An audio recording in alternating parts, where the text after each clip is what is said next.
धुळे मुख्य पोस्ट ऑफिसला बॉम्बची धमकी, शहरात खळबळ, सुरक्षा कडक। धुळे शहराच्या मध्यवर्ती भागातील मुख्य पोस्ट ऑफिसला बॉम्बने उडवून देण्याची धमकी आल्याने आज धुळे शहरात मोठी खळबळ उडाली।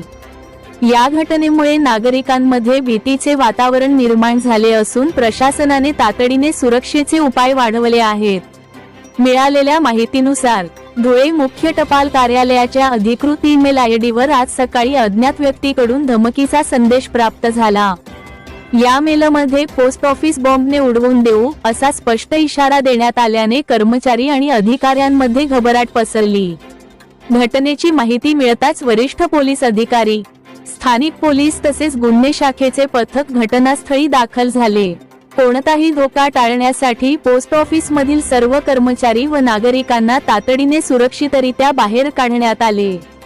पोलिसांनी परिसरात कडक नाकेबंदी करून प्रवेश बंद केला आहे। दरम्यान घटनेचे गांभीर्य लक्षात घेऊन बॉम्ब शोध व नाशक पथक BDDS आणि श्वान पथकाला पाचारण करण्यात आले आहे। अत्याधुनिक उपकरणांच्या मदतीने संपूर्ण परिसराची कसून तपासणी सुरू आहे। या प्रकारामुळे परिसरातील नागरिकांमध्ये भीतीचे वातावरण निर्माण झाले असून पोलिसांनी अफवांवर विश्वास न ठेवण्याचे आवाहन केले आहे। दरम्यान या धमकीमागील अज्ञात व्यक्तीचा शोध घेण्यासाठी सायबर सेलमार्फत तपास सुरू करण्यात आला आहे। पोलीस प्रशासनाकडून पुढील तपास सुरू असून अधिक माहिती लवकरच समोर येण्याची शक्यता आहे। आज 2 तासापूर्वी आपलं धुळे शहर येथे पोस्ट ऑफिस धुळे येथे निनावी आपलं हे आलं, ईमेल आला किंवा असं बॉम्बस्फोट होईल असं।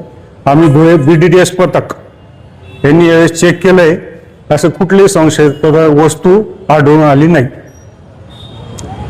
सर, कोणाला ईमेल आला होता, कधी आला होता आणि काय नेमकं त्या ईमेल मध्ये म्हटलं होतं? इथं पोस्ट ऑफिसच्या कार्यालयात आलं होतं, त्यांनी मग आमच्या कार्यालयाला कळवलं। किती वाजता? साधारण 2 तासापूर्वी। सर, कितीदा चौकशी तपासणी केली आपण आणि काय नेमकं? आणि नेमकं 2 तासापासून आता चौकशी चेक केलं आमच्या याच्यामध्ये इस्टिमेटने डॉग होता आमच्या सोबत, पण अजून काही संशयित वस्तू मिळून आलेली नाही। कार्यालयाच्या कुठल्या भागामध्ये आपण? कार्यालयाचं तळमजल्यापासून तर वरच्या पोर्च पर्यंत, त्याच्या मागे आपलं पासपोर्ट कार्यालय, त्याच्या मागची समोरील पार्किंग सर्व चेक केलं यावेळेस।